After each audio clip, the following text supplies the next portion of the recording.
The Giants just wrapped up their first padded practice of the training camp session this summer, and we're going to break that down in today's show. But if you want a winners and losers training camp video, I want you to like this video right now. If you were just happy to see the Giants back on the field in the pads, it was exciting. We're going to break it down like this video right now.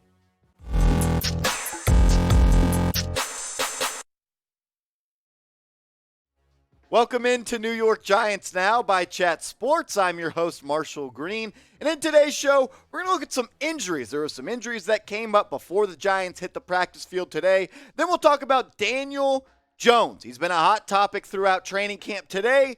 He didn't play so well. We're going to break that down and what that means for the New York Giants. Kayvon Thibodeaux looked great. Him going against Andrew Thomas was a lot of fun. Iron sharpens iron. But first, let's start with an injury update. Dane Belton, who has looked really good in training camp so far, kind of playing that center field deep safety position, did not practice today. He was on the sidelines, was dressed out, wasn't in pads, but he had his left shoulder in a sling. There has not been an injury timeline, so to speak, that has come out for Belton.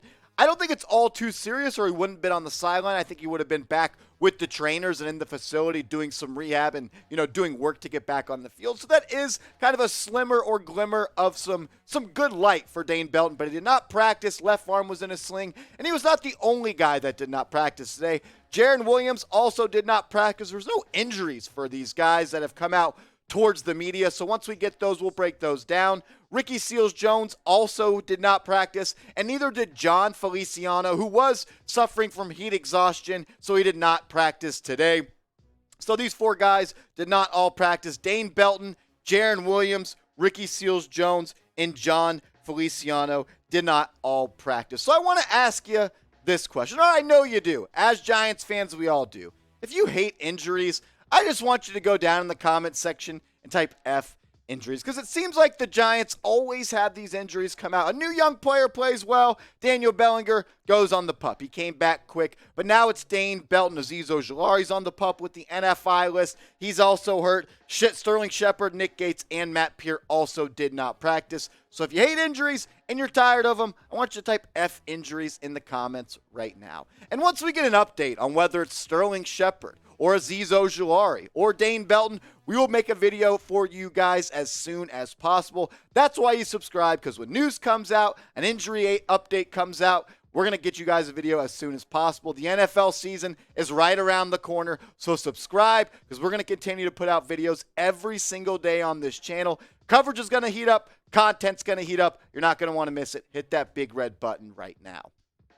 With Jon Feliciano not at practice today because of the heat exhaustion, Shane Lemieux has slid over from left guard to center, and he is now the starting center without Jon Feliciano on the field. And that means the rookie, Joshua Ezeudu, is sliding in as the starting left guard. So you got Andrew Thomas, Joshua Ezeudu, Shane Lemieux, Mark Lewinsky, and Evan Neal. I would not be surprised going down, the rest of the season. At one point, this might be your starting offensive line. Feliciano's good. He's not great, but I have some pretty big concerns about the backup offensive line. They have not looked good through training camp. I know Wink Martindale, the defensive coordinator, puts a lot of pressure on the offensive line with the blitzes and the schemes he's been hooking up, but the backup and the 2s and 3s on the defensive line have been whooping the ass of the backups for the Giants offensive line depth chart. Garcia hasn't looked good. Jamil Douglas, Feliciano did not practice on Friday, Saturday, and as well today. On Friday, Douglas was the starting center, and he had multiple times where he was skipping the ball in the backfield to Daniel Jones. He did not look good. That is why Shane Lemieux has switched over from left guard to center. I think there's some problems with this backup offensive line, and specifically the center spot. If Feliciano is going to go hurt, can the Giants depend on Lemieux to be that guy? I don't know. If I was the GM, if I was Joe Schoen, I would go out and sign J.C. Tretter, who is arguably still a top 10 center in the NFL. The past couple of years, according to Pro Football Focus, that statement stands true. He's one of the best pass-blocking offensive linemen in the NFL, especially the interior offensive linemen. And I'm going to be honest, as a Giants fan, and you being a Giants fan, I know you feel the same way. I and you cannot go through another season of bad offensive line play. The one way Joe Schoen could have his image kind of turn sour on the Giants is if they go thin and go cheap on the offensive line. There is no reason that the Giants should not go out and sign a J.C. Tretter or another interior offensive lineman because they cannot afford. The Giants, John Mara, Joe Schoen, Brian Dable, Saquon Barkley, Daniel Jones, Kenny Golladay, Kadarius Toney, all those things are intertwined to the offensive line, and all of us cannot go through another season of bad offensive line play. Injuries are going to happen. That's the name of the game. You got to be prepared for when they do. If J.C. Tretter is willing to come play for the New York Giants, that deal should be talked about right now, and they should go out and make it happen. But I want to ask you this question. Do you think the Giants should sign J.C. Tretter? Do you think Shane Lemieux is good enough to slide in from the left guard to the center if Feliciano gets hurt? Because I promise you, Jamil Douglas, the backup center, did not make a good impression to everybody at training camp. So type S for sign if you think the Giants should go out and get J.C. Tretter, or P for pass if you don't. Here at Giants Now, we are also putting videos out on Rumble. Rumble.com/NYGiantsTV. We're growing to platforms that you guys use. Free and uncensored content. Sports, news, politics, tech. And give us a follow because we're trying to get to 4,000 followers over on Rumble. Rumble.com/NYGiantsTV. I'll put the link to that in the comments and description of today's show. We did a Giants training camp takeaways video last week, but that focused more so on the skill position players and the offense and the receivers and the corners because the pads were not on. And today the pads were on, and Kayvon Thibodeaux, he looked great. Him and Andrew Thomas, they had a couple one-on-one pass rush reps, and it was solid. Andrew Thomas won a couple. Kayvon Thibodeaux won a couple. There was one that I saw on Twitter that you can go check out on my Twitter at @MarshallGreen_, where he dipped and ripped, and the Giants Insider News and Podcast, he talked about it perfectly. He had a swim move to beat Andrew Thomas, forcing Daniel Jones to roll right out of the pocket. Iron sharpens iron. And with Kayvon Thibodeaux every day going up against Andrew Thomas and Evan Neal, he's only going to become a better football player. Because we know KT, he has the ability to win with strictly speed or strictly strength and quickness. But working against Thomas and Evan Neal, that's going to make you have to up your game, so to speak, with your hand placement, with your reps in general, your effort. You can never take a play off. And that was a question mark for Thibodeaux coming in. And I don't think it will be in the NFL. And he's not going to have a chance to, because this defensive line the Giants have right now, it's the unit that has the most talent, in my opinion. They're going to have to carry this defense. And there was actually a switch up at practice today. Justin Ellis has been the nose tackle, but so far through camp. But the Giants have mainly been running nickel defense with Leonard Williams and Dexter Lawrence as their only two down defensive linemen, and Kayvon Thibodeaux as the outside linebacker. Azeez Ojulari still hurt. But Jalen Holmes has slid in as the nose tackle in base sets with Dexter Lawrence playing nose tackle. They've been switching at the interior defensive line. Last year, Holmes played with the Saints, 8 games played, 14 tackles, 2 tackles for loss, 6'5", 283. So he's not a true nose, but he's a good football player, and he's fighting for a roster spot, and for him to get reps already with the first team is a good look. But I want to circle back to Kayvon Thibodeaux, who has looked great, and we'll talk more about in a second. Let's play a little game.